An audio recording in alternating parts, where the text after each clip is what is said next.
우리 하나님의 말씀 봅니다. 로마서 13장 11절로 14절까지의 말씀입니다. 하나님께서 우리에게 주시는 말씀 로마서 13장 11절로 14절까지의 말씀.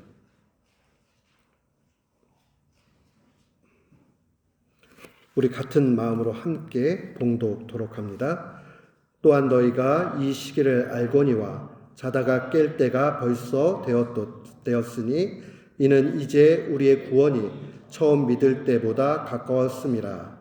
밤이 깊고 낮이 가까웠으니 그러므로 우리가 어둠의 일을 벗고 빛의 갑옷을 입자. 낮에와 같이 단정히 행하고 방탕하거나 술 취하지 말며 음란하거나 호색하지 말며 다투거나 시기하지 말고 오직 주 예수 그리스도로 옷 입고 정욕을 위하여 육신의 일을 도모하지 말자.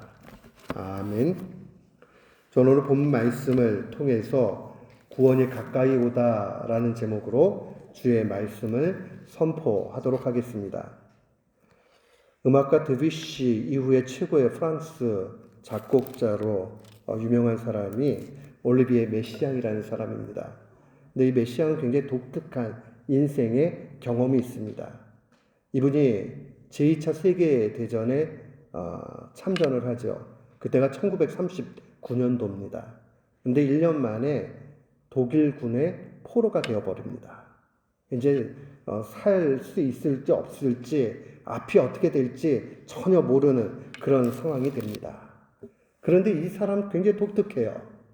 포로로 잡혀갔는데 보통 사람들은 앞이 막막하고 이 젊은이가 미래가 없고 그러니까 어떻게 할 것 같아요? 하필이면 왜 나한테 이런 일이 일어나냐? 나는 도대체 어떻게 살라는 거냐? 내 인생은 이러고 끝나나? 좌절하고 절망할 텐데 이 사람은 좀 달라요. 매사에 하나님 감사합니다. 감사합니다. 독일 장교가 이 사람을 보고 아니 저 사람 도대체 뭔데 저렇게 감사하다고 연신 이야기를 할까?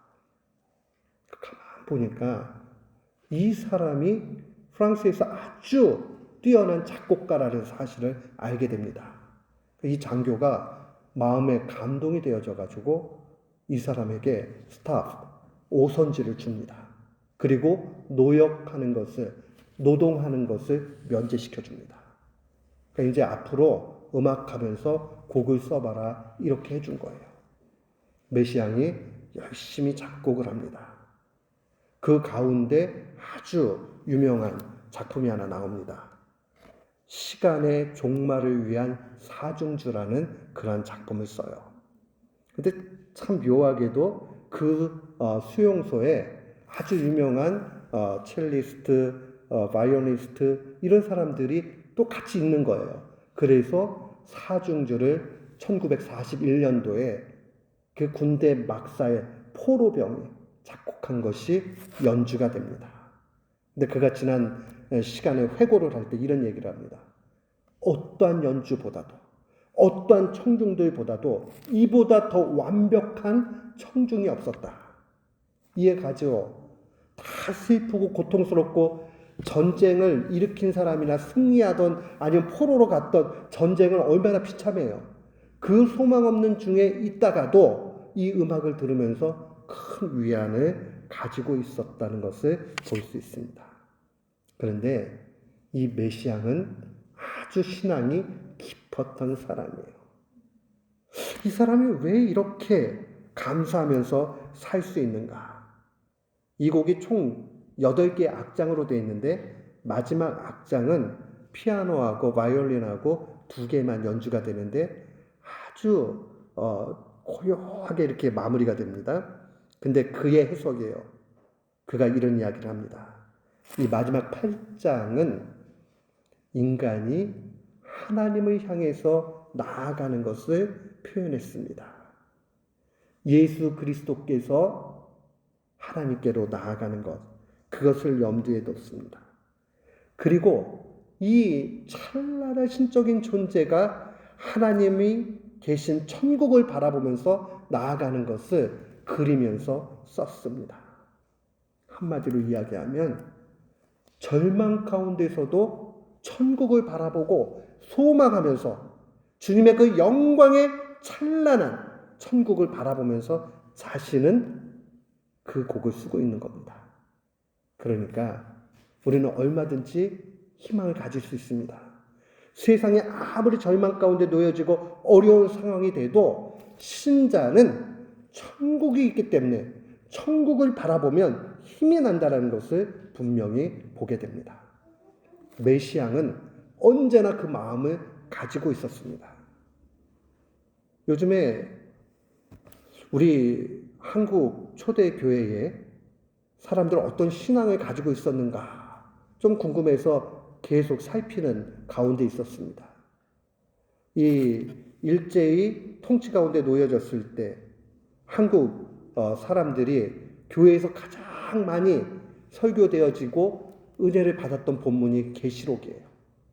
근데 사람들은 요 계시록을 갖다가 설교했다고 그러니까 내용은 보지도 않고 상상을 합니다. 아, 그냥 이 땅에 소망이 없으니까 천국으로 막 이렇게 가야 되겠다 하는 생각으로 썼나 보다. 그래서 어떤 사람들은 내용은 보지도 않고 현실 도피적이다 이렇게 썼어요. 근데 제가 일일이 살펴가지고 보니까 천만의 말씀이요. 현실 도피적이지 않고 그 내용은 어떻게 하면 하나님을 바라보면서 소망을 가지고 살까 하는 것으로 다 내용이 들어가 있습니다. 그래서 어떤 분들은 이야기할 때에 3.1 운동의 그 신앙적인 중심이 된 게 바로 이 계시록 설교였다 이렇게 이야기합니다. 전 동의합니다. 그래 보면 우리가 천국을 소망한다는 것은 이 땅의 삶을 다 뒤로 하고 도피한다 그 의미가 아니라 이 땅을 가장 힘있게 보람있게 열정적으로 살 수 있는 것은 바로 천국이 있기 때문에 우리는 그렇게 살 수 있게 됩니다.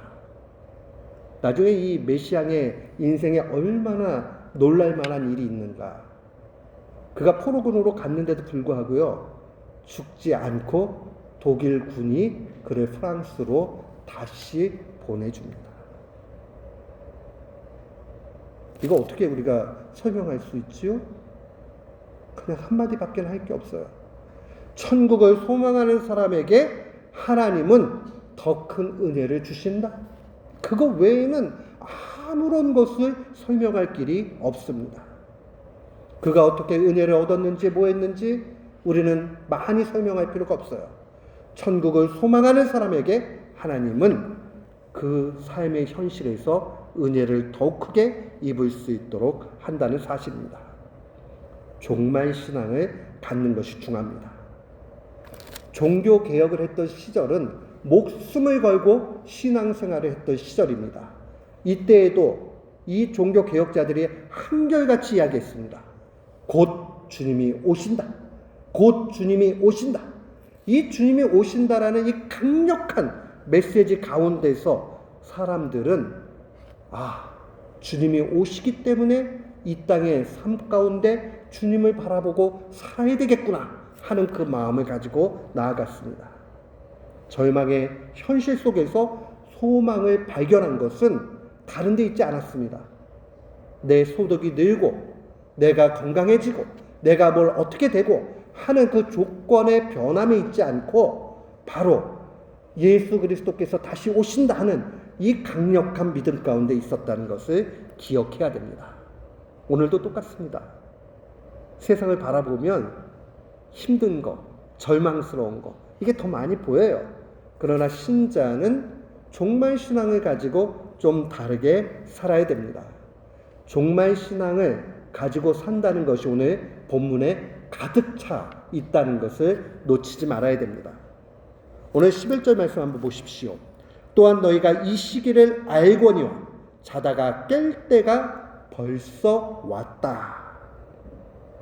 주님이 이 땅 가운데 다시 오실 때가 임박했다라는 것을 기억하는 것이 종말 신앙의 시작입니다. 자다가 깰 때가 벌써 왔다. 이 말은 계시록의 표현대로 얘기하면 시간이 얼마 남지 않았다 하는 말과 똑같습니다.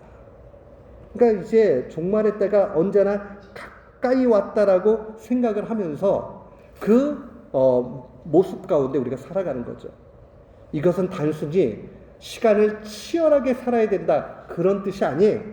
오히려 마지막 때를 묵상하면서 여유를 가지고 살아가는 겁니다. 너무 치열하게 살다 보면요 지치고 힘듭니다. 그러나 주님께서 이 땅 가운데 다시 오신다는 그 소망을 가지고 천국을 묵상하면서 살면 여유가 생깁니다. 그래, 이 땅에서 조금 못 얻어도 괜찮다. 그거 뭐 하나님 나라 가가지고는 아무것도 아닌데. 사랑하는 성도 여러분, 우리 만불이 큰 돈인가요? 작은 돈인가요? 저한테는 큰 돈이긴 해요. 그러나 천국과 비교해 보면 만불은 아무것도 아니에요. 그러면 그 만불이라는 것이 내게 기쁨을 줄 수 있는 게 얼마만큼이고 없어진들 좌절하고 힘들게 만드는 게 얼마나인가. 그건 별것도 아니라는 거예요.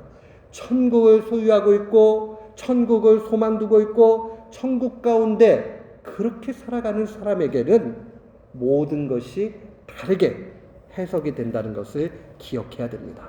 그러면 여유가 생겨요. 치열하게 살아야 되는 것 아닙니다.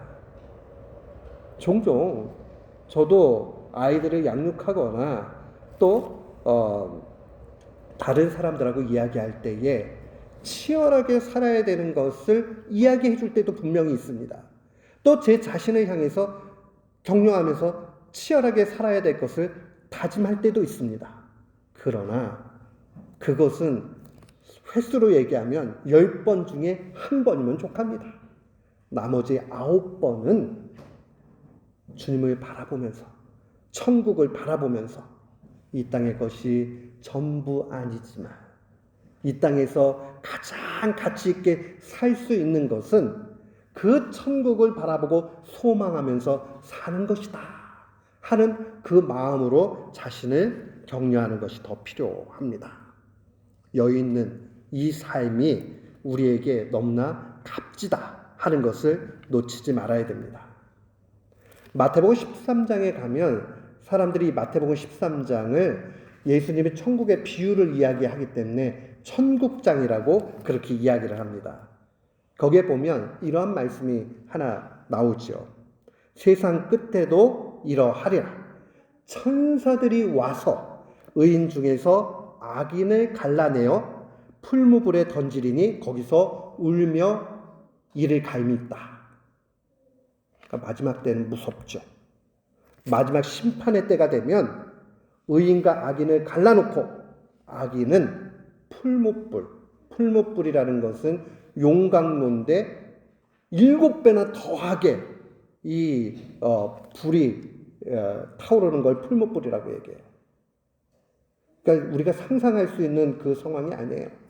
그런데 그 불에 들어가면 타서 없어지면 좋은데 그 영혼이 타서 없어지지도 않아요.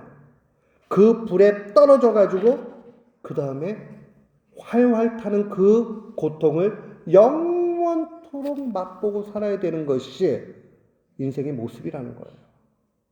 이거를 무슨 문학적인 일로 받아들이면 안 됩니다.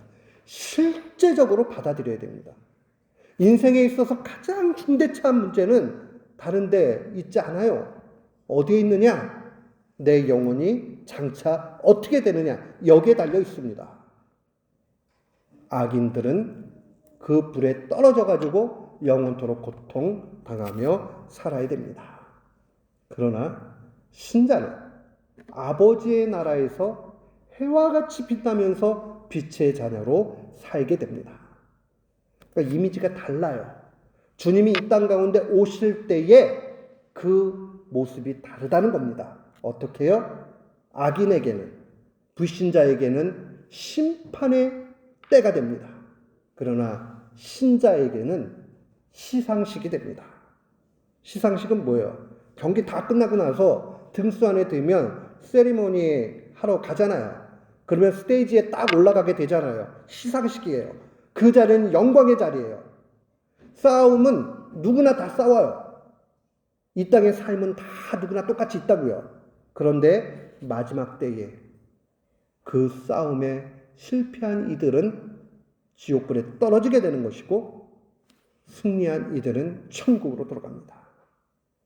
근데 그 기준이 무엇이냐? 그 기준은 예수님을 나의 구원자로 믿었느냐 안 믿었느냐 여기에 달려 있습니다. 사람들은요, 그러다 보니까 요즘에 이 단순한 진리를 잊어버리거나 아니면 바꿔서 잘못 가르치는 경우가 너무 많아요. 아, 그렇게 쉬워요? 그렇게 쉬우니까 기독교인들이 그렇게 망가진 거예요. 쉬우니까 아, 믿기만 하면 되는구나 하고 믿었다고 생각하고 그 다음에 막 자기 멋대로 못되게 산다 이렇게 이야기합니다. 사랑하는 성도 여러분, 여기에 사탄의 아주 그 깊은 미혹이 있다는 걸 알아야 돼요. 여러분, 만약에요 우리가 예수님을 구원자로 믿는 것 외에 다른 조건을 집어넣으면요 구원받을 사람 한 명도 없어요. 그래서 조금은 착한 일 해야지 그거 집어넣는 순간 구원받을 사람이 아무도 없다는 사실을 분명히 알아야 됩니다. 왜 이렇게 쉽게 만드셨느냐? 주님은 최소한의 것을 우리에게 요구하시는 거예요. 믿음을 가지고 살아가는 것. 우리 이런 거 있잖아요. 적절한 비유가 아닐 수도 있지만 아이가 잘못했어요. 부모님이 얘기하죠. 야, 너 잘못했다고 빌어. 빌면 용서해 줄게. 근데 이제 고집이 센 애들은 절대 안 빌죠. 그럼 이제 얻어맞아야지 뭐 별 수가 없잖아요. 그래서 똘똘한 애들은요. 아, 잘못했다고 그러잖아요. 아니, 손만 한번 이렇게 비비면 되는 거예요, 그냥. 그걸 못 하잖아요. 우리가 주님께서 잘못했다라고 얘기하는 거의 최고의 고백이 무엇이냐? 예수님이 나의 구원자입니다. 라고 믿는 거예요. 이 믿음 가운데서 우리를 구원해 줍니다. 여기에는 구원받는데 어떤 것도 덧붙일 것이 없어요. 이것으로 족합니다. 그리고 나면 우리가 그 다음에 사는 문제는 시상식에 관한 문제예요. 주님은 우리에게 상 주시기를 기뻐하시는 분이에요. 그러니까 그 다음엔 어떻게 살았느냐는 구원받은 다음의 문제예요. 구원도 안 받고 상급의 문제를 얘기할 수 없고 구원을 받았는데도 상급이 없다라고 할 수가 없어요. 상급 없다라고 얘기하는 게 굉장히 매혹적인 부분이 있습니다. 그러나 그거 같이 엉터리가 되기 쉬운 신앙생활도 없습니다. 우리도 시험 보고 성적을 매기고 등수를 왜 매겨요? 거기에 보람이 있는 거죠. 공부를 그냥 좋아하는 사람은 별로 없습니다. 공부를 그냥 좋아하는 사람은 제가 봤을 때는 거의 자기가 다른 걸 할 게 없으니까 그게 좋으면 몰라도 공부는 다 즐거운 일이 아니에요.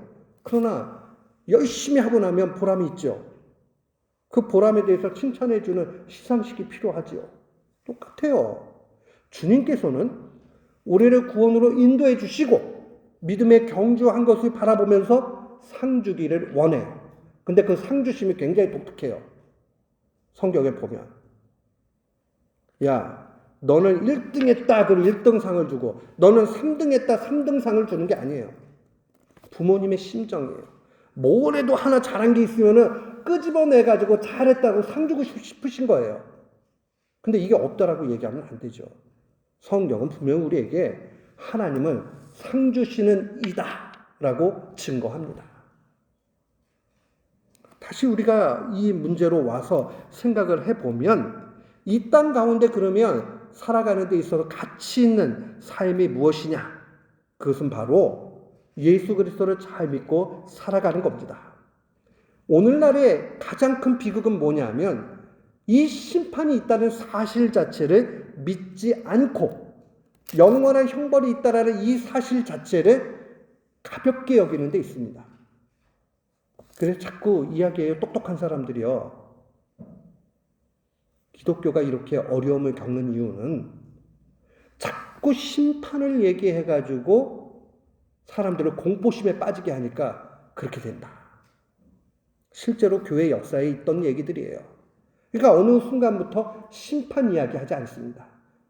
지옥 이야기 하지 않습니다. 저 어릴 때 설교 들으면 지옥 얘기 많이 들었거든요. 요즘에 강단에서 지옥 설교 듣는 것은 거의 불가능합니다. 그러다 보니까 어떤 생각을 하느냐, 천국과 지옥이 장소적 개념이 아니다라고 믿습니다. 그냥 우리의 머릿속으로, 관념이라고 얘기하죠. 우리의 마음속으로 그곳이 천국이고 그게 지옥이 된다, 이렇게 생각을 해요. 그러다 보니까 어떤 문제가 생깁니까? 그냥 심판에 대해서도 그냥 어려움 겪는 거겠지 이러고 말아요. 그게 아니라 우리가 죽은 이후에 끝나는 게 아니라 죽음 이후에 불신자는 영원히 꺼지지 않는 불 가운데서 영원히 죽게 된다는 이 심각한 문제를 우리는 분명히 알아야 됩니다. 그러니까 이 땅에서 우리의 삶의 가치는 믿음의 경주를 잘해 가는데 있는 겁니다. 우리의 이 땅에서의 현재의 문제와 장차 죽어 천국이나 지옥이냐의 이 중요한 문제가 무엇에 달려있느냐, 믿음 생활을 어떻게 했느냐에 달려있다는 것을 기억해야 됩니다. 참된 믿음을 가졌느냐, 여기에 달려있다는 것을 놓치지 말아야 됩니다. 그러니까 참된 믿음은 딱 한 가지예요. 예수님을 나의 구원자로 믿는 것. 그리고 나는 죽어서 천국 가고 그곳에서 시상식이 있다 하는 여기까지를 완벽하게 우리의 마음에 간직해야 됩니다. 사랑하는 성도 여러분, 그러면 오늘날 우리가 살아가는 이 땅의 삶의 문제가 달라집니다. 오늘 그것을 본문은 아주 독특하게 표현을 합니다. 12절 말씀 보십시오. 12절 하반절에 보니까 우리가 어둠의 일을 벗고 빛의 갑옷을 입자, 이렇게 되어 있고, 또한 14절에 보니까 상반절에 오직 주 예수 그리스도로 옷 입고 라고 되어져 있습니다. 그러니까 빛의 갑옷을 입는 것이나 또한 예수 그리스도로 옷 입는다라는 것은 동일한 표현이에요. 옷은 유니폼이죠. 그 뭘 얘기하는 거예요? 그 사람의 신분을 이야기합니다. 제가 목사 가운을 입게 되면 목사의 일을 하는 사람이라는 게 증명이 됩니다. 제가 널스 옷을 입게 되면 저 사람은 간호사구나 라는 그 일이 그대로 보여지게 되죠. 그리스도로 옷 입게 되면 그 다음부터 그리스도로 옷 입은 그 모습 그대로 그 유니폼에 맞춰서 행동하며 살라는 뜻이 여기에 있는 겁니다. 청교도 목회자들 가운데 존 오웬이라는 목사님이 계십니다. 근데 이 존 오웬이라는 목사님이 이 죄 죽이기라는 책을 하나 쓴 게 있어요. 좀 무섭죠? 이 제목 자체가 mortification, 이게 죽임 of sin, 죄를 죽인다. 근데 그 책에서 아주 유명한 말을 해요. 이런 이야기를 합니다. 당신이 죄를 죽이지 않으면 그 죄가 당신을 죽인다. 사랑하는 성도 여러분, 우리가 불행하고 절망하고 좌절스러운 것은 바로 이 죄의 문제 때문에 그러합니다. 그래서 주님은 우리에게 죄의 이 절망에서 벗어날 수 있도록 빛의 갑옷을 주시고 예수 그리스도의 옷을 주십니다. 이게 무엇이냐? 아주 간단해요. 예수님을 나의 구원자로 믿는 것이 빛의 갑옷을 입는 것이요, 그것이 곧 그리스도로 옷 입는 겁니다. 사랑하는 성도 여러분, 우리가 이렇게 되어질 때에 삶이 바뀌기 시작하는 거예요. 교회 안으로 들어오게 되는 것이죠. 그렇기 때문에 교회 안으로 들어온다는 것은 우리가 교회의 정회원이 되는 의식이 무엇입니까? 세례받는 거예요.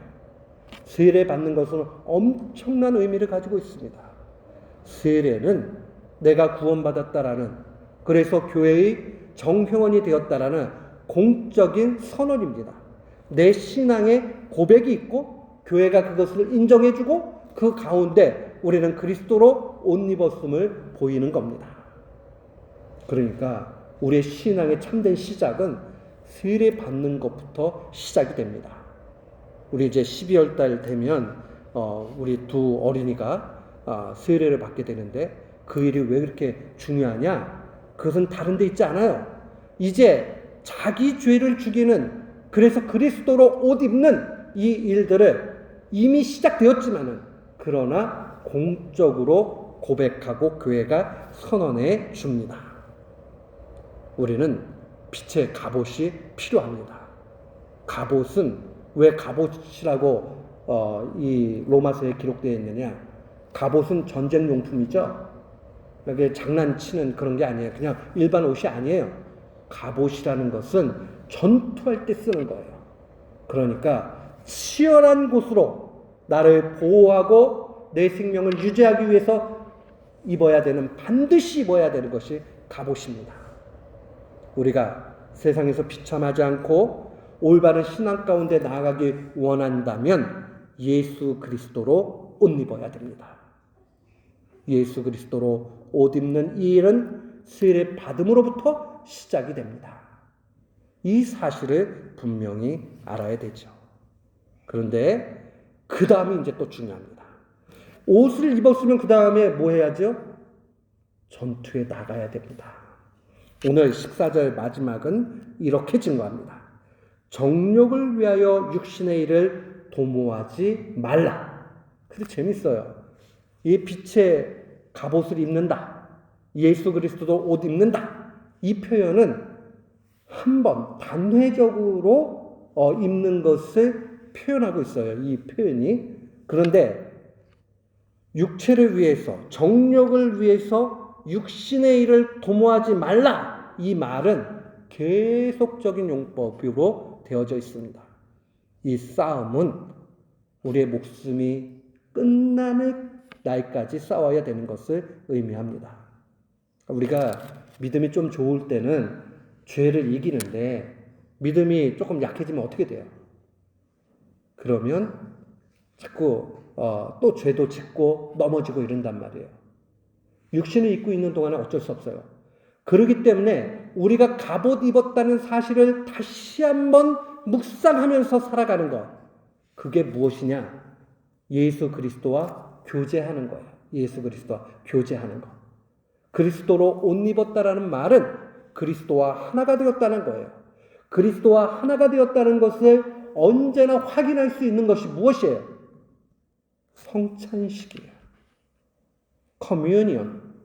우리가 그리스도와 하나가 되어져 교제한다는 것, 커뮤니케이션 하는 것이 성찬입니다. 베프티즘, 세례와 커뮤니언, 성찬이라는 것은 예배의 그 자체를 표현하는 말이에요. 그러니까 사랑하는 성도 여러분, 예배를 귀하게 여겨야 됩니다. 우리의 인생에 정말 중요한 문제들이 믿음의 문제인데, 믿음이 있는 사람은 바로 예배를 바로 드립니다. 칼빈 시대에 이 다회록이 있어요. 거기 보면 누가 잘못했다 하고 이 벌을 주는 내용들이 나오거든요. 근데 벌을 줬다가도 그 다음에 이제 벌이 다 끝났기 때문에 용서해 주는 시간이 있어요. 그 용서의 내용에 보면 이런 내용들이 나옵니다. 이 죄지었던 사람이 회개의 열매가 보이므로 이제 더 이상 정죄하지 않는다, 벌 주지 않는다, 이런 내용이 나와요. 그럼 회개의 열매가 뭐냐?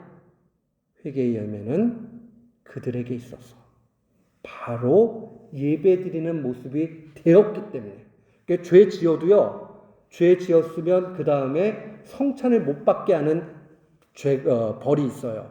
그러나 예배를 못 드리게 하는 벌은 없어요. 왜냐? 그 죄 지은 사람이 예배를 드려야만 회개의 기회를 얻게 되고 바뀌기 때문에 그래요. 예배의 가장 중요한 내용들은 무엇입니까? 그것은 말씀을 자꾸 듣고 그 다음에 자기를 살펴보고 성찬에 나와 그 은혜를 받아 누리고 하는, 여기에 달려 있습니다.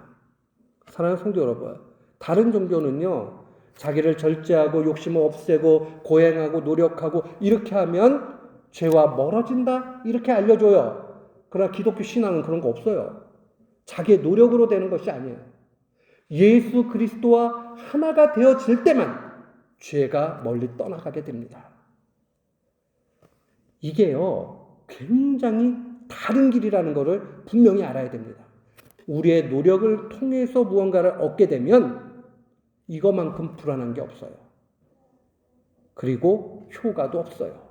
그런데 그리스도와 하나가 되어져 죄가 물러난다 하는 이 사실을 알게 되면 우리는 주님을 더욱 의지하게 됩니다. 주님은 말씀해 주셨어요. 믿음은 들음에서 난다. 자꾸 들으면 믿음이 생겨나는 거죠. 그러니까 우리가 꼭 기억을 하셔야 돼요.